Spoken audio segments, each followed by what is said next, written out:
Мұқағали Мақатаев нағыз аты Мұхаммедқали Мақатаев, қазақтың аса көрнекті ақыны, қоғам қайраткері.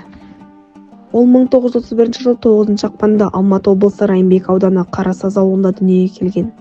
Балалық шағы Мұқағали соғыс жылдары ауыртпалығын бала кезінен бастап көрді. Әкесі Сүлеймен соғысқа кетіп 1941 жылы майданда қаза тапты. Анасы Нағима мен әжесі Тиынның тәрбиесінде өсті.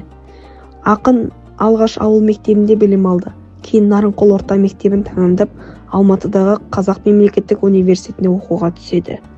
Отбасы жағдайына байланысты оқуын жалғастырылмады. Еңбек жолы Мұқағали журналистік мұғалім, радиоредактор, мәдениет қызметкері ретінде әртүрлі жұмыстар атқарды.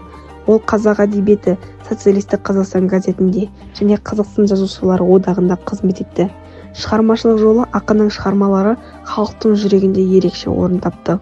Оның лирикалық өлеңдері махаббат, туған жер, адамгершілік, ана тіл, рухани құндылықтарда тақырыптарды қамтиды. Мұқағали поэзиясының қазақтың бай рухани мұрасы көрініс тапты. Ол Абай дәстүрін жалғастырушы ретінде танылды.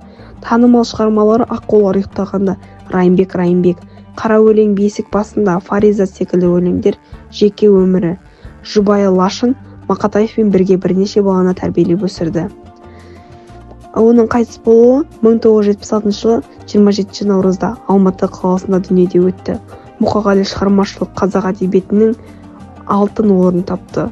Оның өлеңдері мен поэмалары мектеп бағдарламасына енгізілді.